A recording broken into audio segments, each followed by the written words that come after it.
Երիտասարդների առաջ։ Տիկին Ղումաշյան, խնդրեմ անդրադառնաք այսօրվա ձեր սպասելիքներին եւ նաեւ նկատառումով անդրադառնաք խափամամիջոցի հարցի փոփոխությանը, ինչպես նաեւ քննչական կոմիտեի հայտարարությանը, որով փոփոխվել է Սամվել Կարապետյանի մեղադրանքը։ Իրականում դատարանի դատի օրվան շատ երկար էինք սպասում եւ երեկվա նոր գործը, որը որ ավելացավ պարոն Կարապետյանի այսպես վճռին, մեզ համար մենք սպասում էինք որևէ նոր բանի,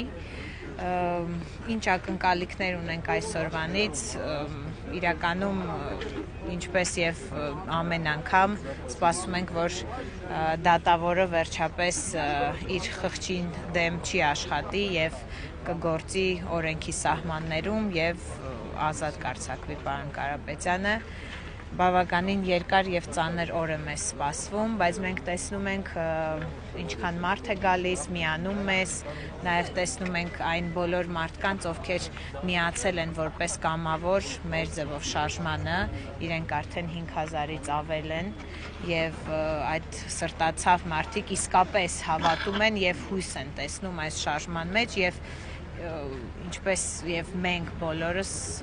հավատում են, որ արդարությունը ի վերջո կհաղթի։ Տիկին Ղումաշյան, 4 ամիս անց մեղադրանքի փոփոխությունը պատահականություն է, զուգադիպություն է, թե ձեր շարժման ակտիվացման ուղիղ այսպես հետևանք արդյունք։ Ես կարծում եմ, որ նաև շարժման հետևանք արդյունք, մենք հասկանում ենք, որ գնալով շարժումը շատանում է, ազդեցությունը շարժման ավելի է ամրապնդվում եւ դա ոնց որ իր հետևանքները տալիս է ցավոք սրտի, բայց համենայն դեպս մենք չենք կարող դադարել մարդկանց ժողովրդի կարծիքը հաշվի առնել, իրենց կամավորական հայտերը ընդունել, որովհետեւ ի սկզբանե մենք հայտարարել ենք, որ մենք առաջին հերթին ժողովրդական շարժում ենք եւ ստեղծված ենք դրա համար, որպեսզի ժողովրդի խնդիրները բարձրաձայնենք եւ լուծում տանք։ Համոզված ենք, որ մինչև ամսվա վերջ արդեն հազարներով ավելի է շատանալու շարժումը, երբ որ մյուս ամիս արդեն հայտարարենք